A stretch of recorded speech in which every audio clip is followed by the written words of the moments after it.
Welcome, dear listener. Tonight, I invite you to join me in this quiet space. Wherever you are, whether lying in a warm bed or resting in your favorite chair, let yourself soften into the hush of this moment. There is nowhere you need to be but here. Perhaps you can feel the slow rhythm of your own breath, the way your chest rises and falls without any effort. What is fair, what should be, and how freedom arises when we release that need? Take a deep, gentle breath in. Hold it softly. And as you exhale, let the weight of the day slide away. In this hut lives a Zen master, a man whose life is simple and unremarkable in the eyes of the world. He rises before dawn to sweep the floor and prepare his tea. They see in his calm a reflection of something they have always longed for, a peace that does not depend on circumstance. He spends his days tending a small garden, mending the roof, listening to the questions of villagers who come seeking counsel. Tonight I will share with you a story about judgment and acceptance about the way we hold so tightly to our opinions of what is right. He is simply present, awake to each moment as it passes. Imagine a small village tucked into the curve of a quiet valley.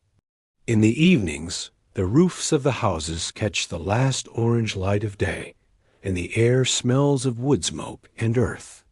A narrow path winds through the village, past gardens and low walls, past windows that flicker with candlelight.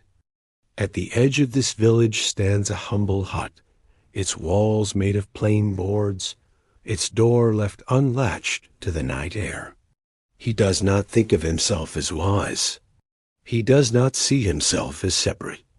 When her belly begins to swell with new life, her family demands to know who is responsible.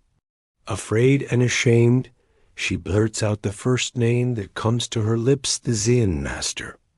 But to the villagers, he is a figure of quiet respect. And so it happens that when troubles arise, many turn to him for guidance. In this same village lives a young woman.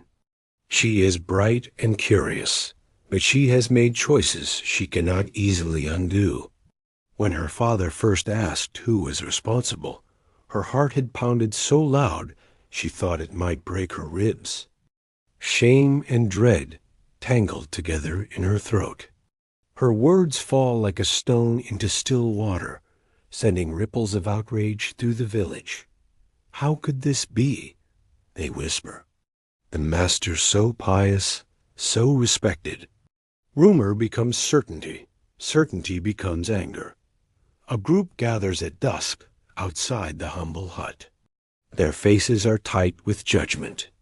When the master opens the door, he sees their clenched fists, the strain in their voices. He listens as they accuse him. He does not argue. He does not deny. He looks into each face, seeing not enemies, but neighbors caught in the net of their own beliefs. When the shouting ends, he bows his head and says only, "She sat alone in her room, hands clenched in her lap, wishing she could take the words back. Is that so?" He does not explain. He does not defend himself. Perhaps you wonder how such a lie could have taken root, how a single sentence, spoken in fear, could carry so much weight. The young woman did not mean for her words to spread like wildfire. She imagined her family's disappointment, the scorn of the neighbors, the way her life would never again feel safe or ordinary. She felt the walls closing in, the cold certainty that nothing could ever be the same. In that moment, only a heartbeat she reached for the name that would protect her, the name that seemed impossible to question. "The Zen master," she whispered, her voice so small she almost believed no one would hear. But they did. Her father's face drained of color. Her mother's hands flew to her mouth, eyes wide with horror.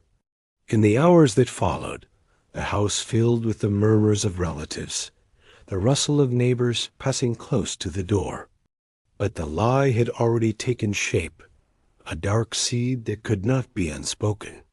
And her parents, caught between anger and confusion, could not find any other explanation. They were not cruel people, only frightened, only trying to protect what they loved, only doing what they thought was right. The father, once proud of his family's good name, now felt a shame he did not know how to carry. Each time he looked at his daughter, he saw a stranger. Each time he looked in the mirror, he wondered what he had done wrong. The mother lay awake at night, her heart heavy with sorrow and guilt, listening to the wind scratching at the shutters like a question she could never answer. They believed the story because it gave them something solid to hold in the chaos. How had it come to this?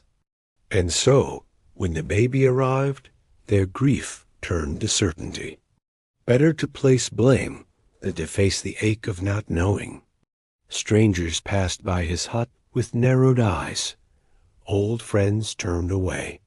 Some no longer brought vegetables or kind words. And so they gathered what little courage they had and carried the child to the old hut, telling themselves it was the only way. In the weeks that followed, the story spread beyond the village. The young woman's belly grew round, and when her child came into the world, her family, still believing her story, brought the baby to the Zen master's door. "You have disgraced us. You must take responsibility." The mother did not meet his gaze as she placed the small bundle in his arms. The family said, "You must care for this child." At night, he rocked the child to sleep, feeling the warmth of small limbs against his chest. He asked for nothing. He expected nothing. The Zen master looked down at the baby's tiny face, so soft and unknowing, so free of all these heavy stories. When he opened it, he saw the young woman standing beside her parents. Tears streaked her face. He held the child close to his heart. "Is that so?" he said again. And so he became the child's guardian. In the mornings, he carried the baby into the garden, singing softly as he tended the vegetables. A year passed. One evening, as the last light faded, there was a knock at the door. Her voice was unsteady as she said, "It was not you. I was frightened, and I lied. I am sorry." She lowered her head, unable to meet his gaze. Her father said, "We have come to take the child home." The Zen master looked down at the sleeping baby in his arms. He brushed one small cheek with his thumb. How could he surrender his reputation, his safety, his comfort without even speaking in his own defense? Then he lifted his eyes and said, "Is that so?" He placed the child gently into the mother's arms. She clutched the baby to her chest, her shoulders shaking. They left without another word, and the hut grew quiet again. Perhaps you hear this story and feel disbelief. How could anyone accept so much without protest? Perhaps someone has misunderstood you. Perhaps you have felt the ache of injustice. Yet in that simple phrase, "Is that so?"